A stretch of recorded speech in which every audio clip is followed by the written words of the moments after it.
নমস্কার বন্ধুরা, তোমরা কেমন আছো? তোমাদের সবাইকে আমার চ্যানেলে স্বাগত। আজ আমি তোমাদের জন্য দারুণ একটি রেসিপি নিয়ে এসেছি, চিকেন স্যান্ডউইচ। এটা বানানো খুবই ইজি এবং এটা খেতে খুব ভালো হয়। এটা তোমরা বাচ্চাদের টিফিনে বা সন্ধ্যের সময় তোমরা বানিয়ে খেতে পারো। এটা খেতে দুর্দান্ত লাগে। তাহলে চিকেন স্যান্ডউইচ বানানোর জন্য আমার কি কি লাগছে তোমরা একটু দেখে নাও। তাহলে চিকেন স্যান্ডউইচ বানানোর জন্য সবার প্রথমে আমার লাগছে পাউরুটি, সিলেক্সের পাউরুটি। তারপরে আমার লাগছে চিকেন। তারপরে লাগছে ধনেপাতা কুচি। তারপরে এখানে আমি দুটো ডিম নিয়েছি। তারপরে লাগছে টমেটো কুচি। এখানে আছে ম্যাগি মশলা। তারপরে আছে কাঁচা লঙ্কা কুচি। তারপরে আছে আমি সিমুই, ভাজা সিমুই নিয়েছি। সিমুইটাকে এইভাবে গুঁড়ো করে নিয়েছি, চালের গুঁড়ো। তারপরে লাগছে বেসন। তাহলে তোমরা দেখে নিয়েছো আমার কি কি লাগছে। রেসিপিটি শুরু করছি। সবার প্রথমে চিকেনটাকে আমি সব উপকরণগুলো দিয়ে মাখিয়ে সবার প্রথমে আমি ধনেপাতা কুচি দিয়ে দিচ্ছি। তারপর আমি টমেটো কুচি দিয়ে দিচ্ছি। তারপর আমি কাঁচা লঙ্কা কুচি দিয়ে দিচ্ছি। ঝালটা যে যেরকম পছন্দ করো সেই বুঝে দেবে। তারপর আমি ম্যাগি মশলা দিয়ে দিচ্ছি। এবার আমি লবণ দিয়ে দিচ্ছি। লবণটা সবাই বুঝে দেবে। সব উপকরণগুলোকে ভালো করে মিশিয়ে নিতে হবে। তাহলে চিকেনটাকে আমি সব উপকরণ দিয়ে মিশিয়ে নিয়েছি। এবার এটা আমি সাইডে রেখে দিচ্ছি। এরপর আমি বেসনের একটা ব্যাটার তৈরি করে নিচ্ছি। এরপর আমি চালের গুঁড়ো দিয়ে দিচ্ছি।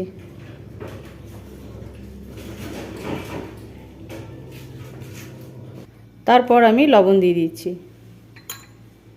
লবণটা সবাই বুঝে দেবে। এরপর আমি ম্যাগি মশলা দিয়ে দিচ্ছি। এবার আমি একটা ব্যাটার তৈরি করে নিচ্ছি।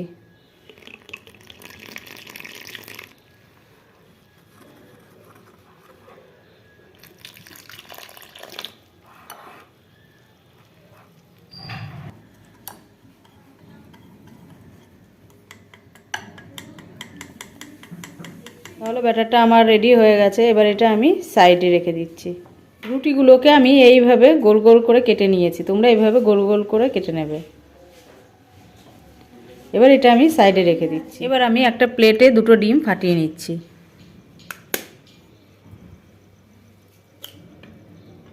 এবার আমি সামান্য একটু লবণ দিয়ে দিচ্ছি। এবার এটা ভালো করে একটু মিশিয়ে নেব।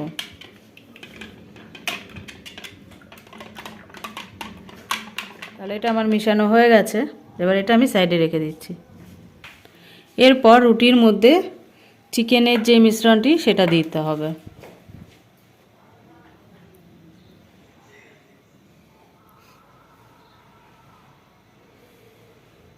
এবার হাত দিয়ে এইভাবে একটু চেপে দিতে হবে। দিয়ে এটা আমি রেখে দিচ্ছি। এইভাবে বাদ বাকিগুলো করে নেব। রুটির ভিতরে সব চিকেনের পুরগুলো দিয়ে আমি রেডি করে নিয়েছি।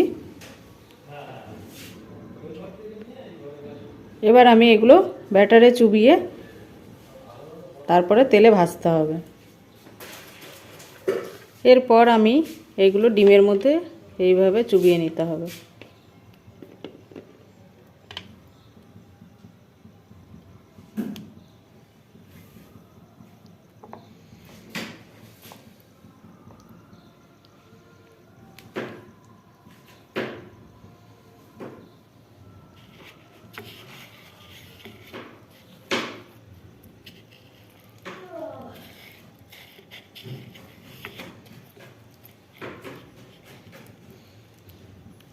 এইভাবে এইবার এটা তেলে ভেজে এটা আমি তেলে দিয়ে দিচ্ছি।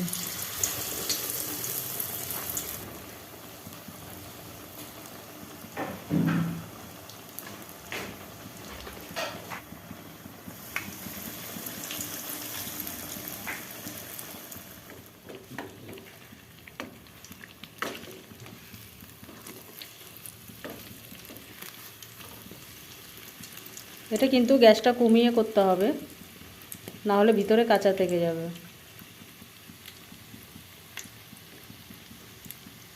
তাহলে বন্ধু, স্পাইসি চিকেন স্যান্ডউইচ আমার রেডি হয়ে গেছে। এটা দেখতে কতটা সুন্দর হয়েছে তোমরা দেখতেই পাচ্ছ। এটা খেতেও খুব ভালো হয়, তোমরা বাড়িতে ট্রাই করো, তোমাদের খুব ভালো লাগবে। তাহলে আমার এই রেসিপিটি যদি তোমাদের ভালো লাগে তাহলে লাইক করো, শেয়ার করো, চ্যানেলটা সাবস্ক্রাইব করো।